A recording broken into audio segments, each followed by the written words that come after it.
Dear MEP Rodriguez Ramos, distinguished participants, ladies and gentlemen, European Mental Health Week is a prominent date in my calendar, and I warmly thank Mental Health Europe and the Renew Europe group for organizing this important event.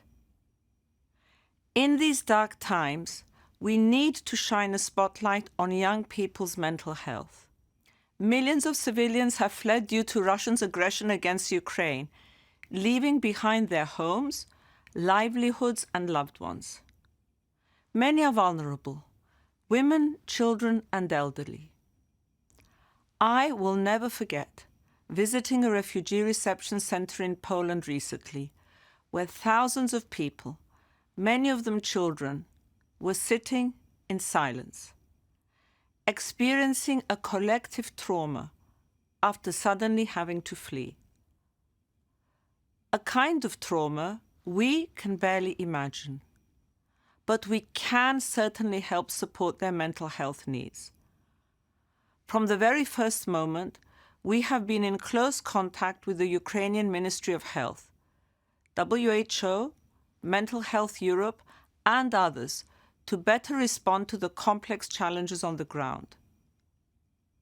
Under the EU4Health programme, we have mobilised €9 million for the International Federation of Red Cross Societies and non-governmental organisations to provide direct trauma treatment and mental health support.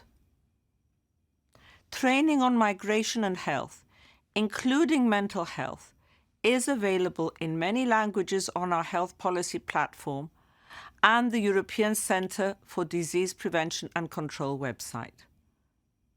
Furthermore, we have launched a call for proposals for NGOs to support Ukrainian refugees' mental health. The Commission has provided €7 million in support of 2 major mental health actions by Member States. They focus on preventing depression and suicide and on strengthening community-based services.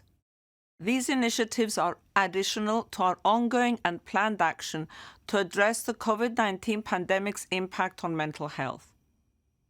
And only last week, the 2021 EU Health Award rewarded community-based initiatives in this particular area, paying tribute to many exemplary actions and actors.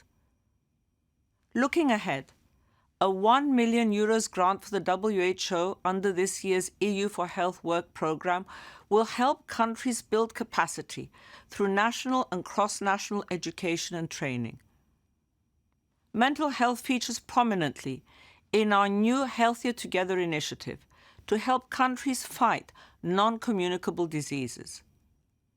Already this year, we are focusing on young people's needs, because we know it is of absolute importance to shed ample light on their mental well-being.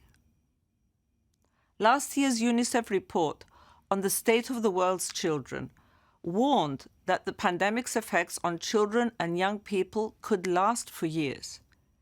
And in response, last February, we launched a call for proposals to support the mental health of vulnerable children and young people.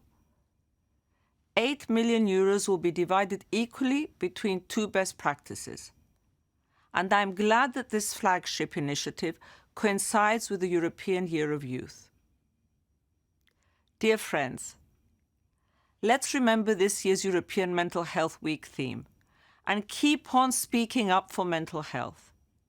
Let's keep speaking up for mental well-being of our youth, because mental health matters. Thank you.